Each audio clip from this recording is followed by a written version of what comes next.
वर्ल्डकै सबैभन्दा खतरनाक मानिने गेम एल क्लासिको भोलि राति 12:45 मा हुँदैछ, जहाँ खेलाडीहरू आफ्नो क्लबको रेपुटेसन, हिस्ट्री र प्राइडलाई जोगाउनको लागि उनीहरू पिचमा मर्न र मार्न समेत तयार हुन्छन्।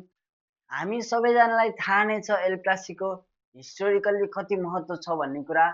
उनीहरू अन द फिल्ड त लड्छन् तर उनीहरू अफ द फिल्ड पनि धेरै कुरा गरिरहेका हुन्छन्, जस्तै ब्यान्टरिङ, नेगेटिभ कमेन्टिङ आदि इत्यादि। आजको यो भिडियोमा हामी El Clasico Barcelona versus Real मड्रिडको गेममा हुने हान्सी फ्लिक साइडबाट पोजिटिभ र नेगेटिभ कुराहरू र रियल मड्रिड जाभी अलोन्सो साइडबाट हुने पोजिटिभ र नेगेटिभ कुराहरू लगायत प्रिडिक्सन, लाइनअप कस्तो हुन्छ, को ब्याक भएका छन्, सबै कुरा हामी गर्नेछौँ। यो वर्षको पहिलो एल क्लासिको, सिजनको दोस्रो एल क्लासिको भन्दा पनि भयो। हामी सबैजनालाई थाहा नै छ लास्ट एल क्लासिको रियल मड्रिडले बार्सिलोनालाई कसरी 2-1 हराएको थियो भन्ने कुरा। बार्सिलोनाको केही मेजर प्लेयरहरू लेवान्डस्की, राफिनिया, जोन गार्सिया आउट भएका थिए भने यसपटक बार्सिलोनाको टिम भने एकदम टडक भडक फर्ममा देखिएका छन्। तर यतापट्टि रियल मड्रिडको कुरा गर्दाखेरि रियल मड्रिडको पनि यो पटक चाहिँ सिचुएसन सेम भएको छ। उनीहरूको मेन प्लेयर ब्याकलाइन एकदम सेकिरहेको छ र ब्याकलाइनमा धेरै नै प्रब्लम देखिएको छ। हामीले लास्ट म्याचमा पनि देखिहाल्यौँ एथलेटिको मड्रिडको अगेन्स्टमा। हामी सबैजनालाई थाहा नै छ एल क्लासिको भन्ने बित्तिकै डिफ्रेन्ट हुन्छ, अरू कुराभन्दा डिफ्रेन्ट हुन्छ। यसमा क्लबको सबै कुरा जोडिएको हुन्छ, क्लबको फ्यान बेसदेखि लिएर क्लबको ब्यान्टरिङसम्म, क्लबलाई ट्रोल गर्ने मेम आदि इत्यादि त हुने गर्दछन्। यो पटक जाभी अलोन्सोलाई एकदमै धेरै प्रेसर रहेको छ, किनभने हामी सबैजनालाई थाहा नै छ पहिलाको सुपर कोपा दे स्पेनियाको फाइनलमा रियल मड्रिडलाई बार्सिलोनाले 5-2 हराएको थियो भने यो पटक त्यस्तो सेम रिजल्ट दोहोरिन सक्ने चान्सेस रहेको छ, किनभने हामी सबैजनालाई थाहा नै छ रियल मड्रिडको डिफेन्स लाइन एकदम सेकी छ र एकदमै इन्जुरी क्राइसिसले भरिपूर्ण छ। यदि पहिलाको जस्तो रिजल्ट दोहोऱ्यो भने जाभी Alonso might be in the list of sacking of manager of 2026। हामी सबैजनालाई थाहा नै छ एन्जो मेरेस्का, यतापट्टि रुबेन आमोरिम र अहिले अर्को लिस्टमा आर्ने स्लोट पनि रहेको छ। त्यस्तै गरी जाभी अलोन्सो पनि हुनसक्छ।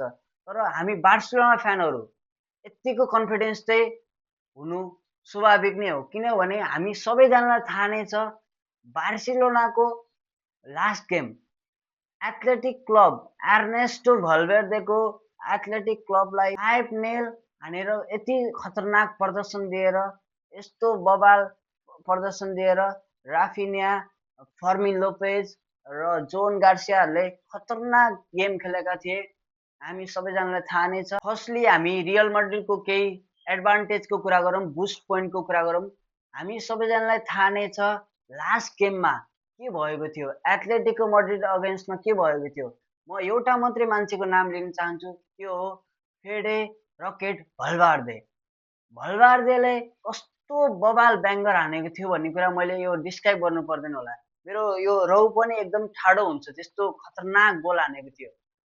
अब मेन हामीले हाम्रो काम भनेकै भल्भार्देलाई जति सक्छ त्यति सेन्ट्रल भनेको मिडमा जसरी हुन्छ हामीले त्यसलाई कोर सुट हान्न दिनुहुन्न। सुट हान्यो भने पक्कै न पक्कै केही न केही त्यो सर्ट अन टार्गेट वा गोलमा कन्भर्ट हुन्छ। त्यो हामी सबैजनालाई थाहा नै छ। चोलो सिमोनले भिनिसियस जुनियरलाई भनेको थियो Florentino Perez will kick you out of the club. Last laugh was by Real Madrid and Vinicius Junior. अब मैले भन्नु खोजेको कुरा के हो भन्दाखेरि रियल मड्रिडको मेन प्लान भनेको लेफ्ट फ्ल्याङ्कबाट भिनिसियस जुनियरले यदि एम्बापे ब्याक भयो भने, एम्बापे स्टार्टिङ 11मा ब्याक भयो भने एम्बापेलाई र भिनिसियस जुनियरलाई रोक्न एकदमै धाउधाउ रहेको छ। अब रियल माड्रिडको केही विक पोइन्टको कुरा गरौँ।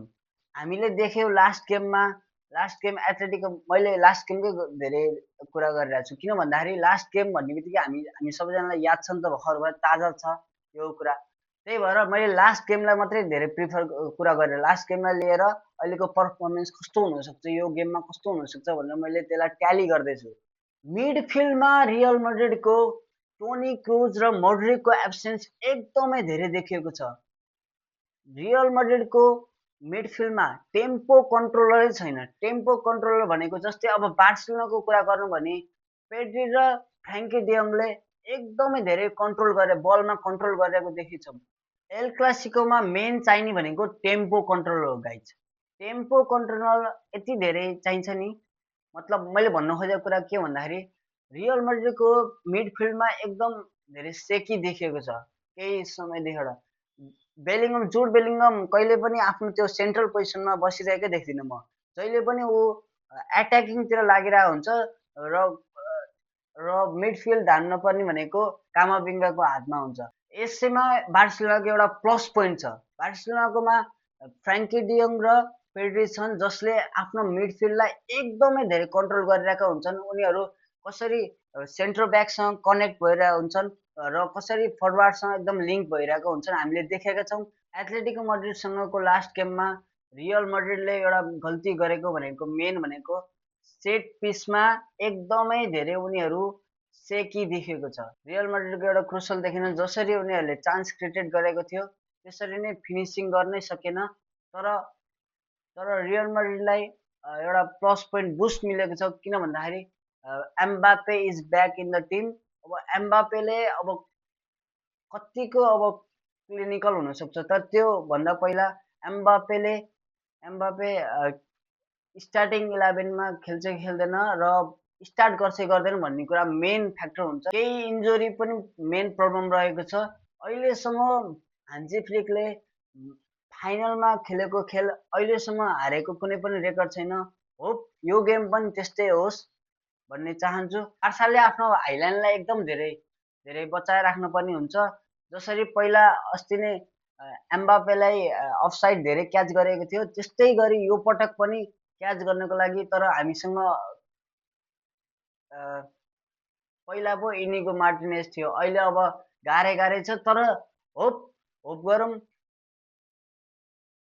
यो पटक पनि हाइल्यान्डबाट केही प्रब्लम गल्ती नआओस् भन्ने कुरामा म एकदम विश्वस्त छु।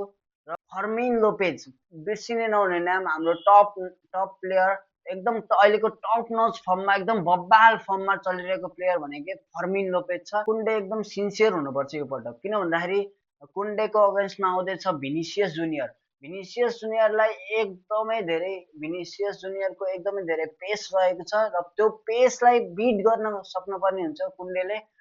कुन्डे हामी सबैजनालाई थाहा नै छ, कुन्डे एकदम रिलेन्टलेस र उसको वर्क एथिक एकदमै खतरनाक छ। तर मलाई थाहा छ कुन्डेको ट्र्याक ब्याक रेकर्ड एकदमै वर्स छ र जति बेला पनि कुन्डेबाट मिस्टेक हुन सक्ने चान्सेस देख्छु म। अब फाइनली हामी प्रिडिक्सनको कुरा गरौँ है त। अब प्रिडिक्सनमा मलाई लाग्छ यो गेम एकदम टाइट हुनेछ, स्कोरिङ एकदम हाई हुनेछ। दुवै साइडबाट एकदम हामीले गोल धेरै नै देख्न सक्छौँ। रियल माड्रिडले 2 गोल हान्नेछ र बार्सिलोनाले 2 दुना 4 फर्काउनेछ guys. Yes guys, you heard it correct. बार्सिलोनाले 4-2 विन गर्नेछ। यो भिडियो कस्तो लाग्यो? राम्रो लाग्यो भने लाइक गरिदिनु होला, कमेन्ट गरिदिनु होला, सेयर गरिदिनु होला, comment down below. Yes guys, Visca El Barca, let's go.